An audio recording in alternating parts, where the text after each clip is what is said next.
ముక్కోటి ఏకాదశి నాడు కూడా విష్ణువాలయంలోనే వెళ్ళాలి కానీ సిద్ధాంతం ఏం లేదమ్మా. శివుడు ఆలయానికి వచ్చి చూడండి, ఏదైనా పుణ్యమే, ఏదైనా పుణ్యమే, ఏ ఆలయమైనా పుణ్యమే. మీకు ఆ దగ్గరున్న ఆలయానికి వెళ్ళాలి కానీ అందరూ కలిసి తిరుపతి వెళ్ళిపోతే ఇప్పటికే పీడకలు వస్తున్న వాళ్ళకి ఏం చేయాలరా బాబు 10 రోజులు అని.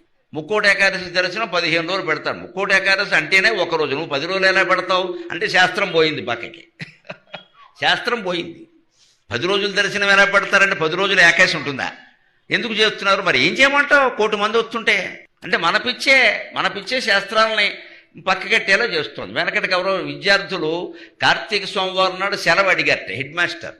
సోమవారం సెలవు అంటే ఉపవాసం ఉంటారు కదా, అందుకని సార్ ఆదివారం ఎలాగో సెలవు. వాళ్ళ దృష్టి ఏంటంటే ఆదివారం ఎలాగో సెలవు, సోమవారం కూడా వచ్చి చెక్కేద్దామని 2 రోజులు సెలవు వస్తుంది అని శనివారం వెళ్ళి హెడ్ మాస్టర్ దగ్గర గొడవ పెట్టారు. మాకు సోమవారం సెలవు, సోమవారం సెలవు ఎలా ఇస్తారు? ఆదివారం అంటే ఇస్తారు కానీ ఏంటది అని నేను ఇవ్వను అన్నట్టు. అంటే వీళ్ళు ఏదో చెప్పాలి కదా అని పూర్వం మీకంటే ముందు ఉన్న హెడ్ మాస్టర్ ఇచ్చారండి అన్నట్టు. అంటే ఇస్తాడు కదా ఆయన తర్వాత అప్పుడు అది ఆదివారం వచ్చి ఉంటుందిరా అన్నట్టు. నమశివాయ.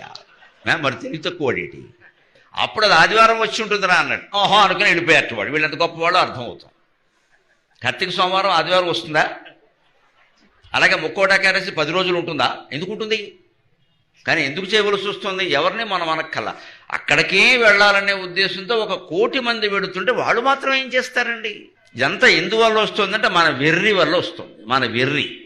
ఆ ఒక్కరోజు గుళ్ళోకి వెళ్ళిపోతే ఏదో అయిపోతుంది. ఏమవుతుంది? తొక్కిసలాట అవుతుంది, ప్రాణాలు పోతాయి. అందుకని మనకి దగ్గరుండే ఆంజనేయ స్వామి ఆలయం ఉంది, అయ్యప్ప స్వామి ఆలయం ఉంది, శివాలయం ఉంది, బోల్డ్ ఆలయాలు ఉన్నాయి. ఎక్కడో అక్కడికి వెళ్తాం, దేవుడు దండం పెట్టుకుంటాయి. నష్టం వచ్చిందా? శివుడు ఏమైనా కొడతాడా? ముక్కోటి ఏకాదశి నా దగ్గరికి ఎందుకు వచ్చాను? విష్ణుమూర్తి ఏమైనా సన్మానం చేస్తాడా? దేవతల మధ్యలో ఈ విభేదాలు పెట్టుకుని అజ్ఞానంతో ఆలోచించకూడదండి. దైవ దర్శనం ముఖ్యం అంతే.